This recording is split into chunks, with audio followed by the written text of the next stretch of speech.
சீரியல்களின் full எபிசோடுகளை Sun டிவியில் ஒளிபரப்பான உடனே எக்ஸ்க்ளூசிவாக சன் நெக்ஸ்டில் மட்டும் ஃப்ரீயா பாருங்கள். உங்க பொண்டாட்டி ஊரு ஃபுல்லா என்ன அசிங்கப்படுத்தி வச்சிருக்கா. இனிமேல் என்ன யார் கல்யாணம் பண்ணிக்குவா? என்ன பத்தி இந்த ஊரு எவ்வளவு தப்பா பேசுன்னு என்கிட்ட சொல்லி அழுறாவ. வேற வழி இல்லாம நான் கல்யாணம் பண்ணிக்கிறேன்னு அப்ப சொன்னேன்.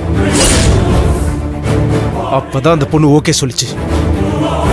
சொல்லிட்டன்ற ஒரே காரணத்துக்காக தான் வேற வழி இல்லாம இப்ப கல்யாணம் பண்ணிட்டு வந்து நிக்கிறேன். இந்த கல்யாணத்துக்கு யார் காரணம் இப்ப புரியுதா? ஓ, அப்போ நான் திட்டினா நீங்க கல்யாணம் பண்ணிக்குவீங்களா? ஊர்ல இருக்கிற எல்லா புருஷக்காரனும் இப்படிதான் பண்ணிக்கிட்டு இருக்காங்களா?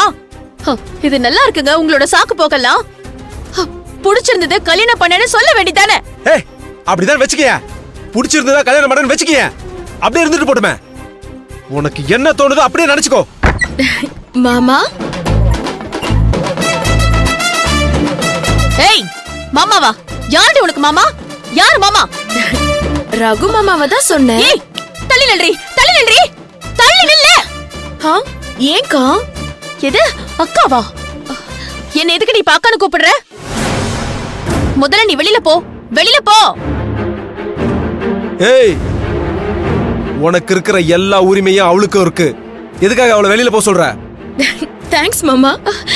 சீ, என்னங்க எனக்கு இருக்கிற எல்லா உரிமையும் அவளுக்கும் இருக்குன்னா என்ன சொல்ல வரீங்க? பூர்ணி அக்கா, நீங்க தான் மாமாவோட ஃபர்ஸ்ட் வைஃப், நான் செகண்ட் வைஃப். அப்போ எல்லாமே எனக்கும் உங்களுக்கும் சமமா கிடைக்கணும்னு மாமா நினைக்கிறாங்க.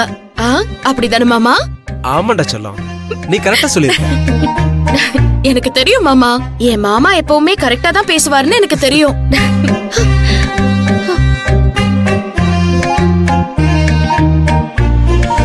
ஏங்க, என்னங்க நினைச்சுக்கிட்டு இருக்கீங்க ரெண்டு பேரும்? அவ என்னடான்னா உங்களை மாமா மாமாங்கறா, நீங்க ஏதோ செல்லம் செல்லன்னு கொஞ்சிக்கிட்டு இருக்கீங்க அவள. பூர்ணி, கல்யாணம் பண்ணியாச்சு, இதுக்கப்புறம் பாசத்தை காட்டாம இருக்க முடியுமா? அதனாலதான் அப்படி கூப்பிடுறேன். உன்ன கூட தான் பூர்ணின்னு பாசமா கூப்பிட்டேன். நீ தான் அந்த பாசத்தை புரிஞ்சுக்கவே இல்ல. என்ன சிந்து, நான் சொல்றது கரெக்ட் தானே? ஆமா மாமா, நீங்க எப்பவுமே அக்காவை எவ்வளவு பாசமா கூப்பிட்டு இருக்கீங்க. எனக்கு அது நல்லா தெரியுமே.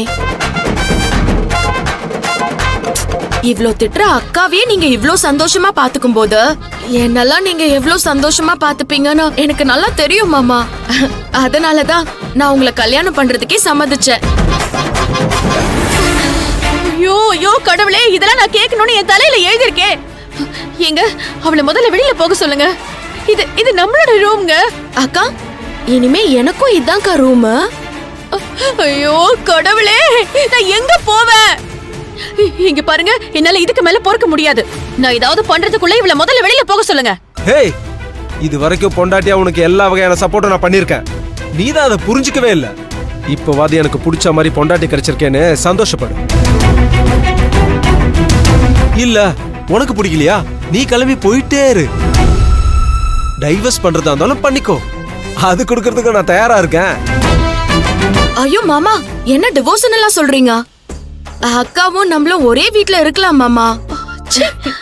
அக்கா இல்லாம இருந்தா எனக்கு கஷ்டமா இருக்கும்ல.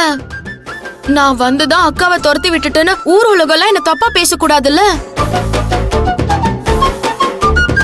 எனக்கு ஒண்ணும் இல்ல பூர்ணி அக்கா, நம்ம 3 பேரும் சந்தோஷமா ஒரே வீட்ல இருக்கலாம்.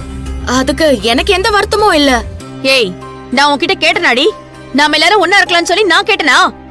நீயா அவரை வளைச்சு போட்டு கல்யாணம் பண்ணிக்கிட்டு பெரிய இவ மாதிரி பேசிக்கிட்டு இருக்க. என்னக்கா இதுக்கெல்லாம் போய் டென்ஷன் ஆகுறீங்க?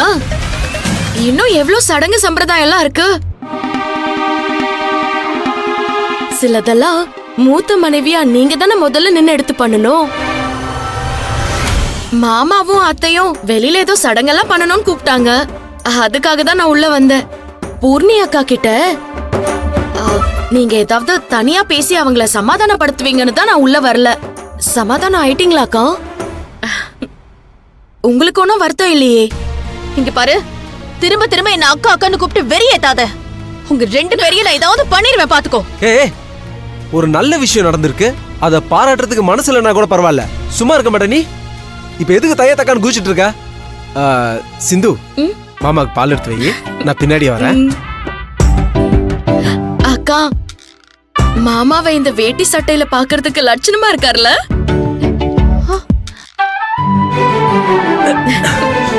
நீ கூட தான் சிந்து முயல் குட்டி மாதிரி அழகா இருக்க. சி, போங்க மாமா, எனக்கு ஒரே வெக்கமா வருது.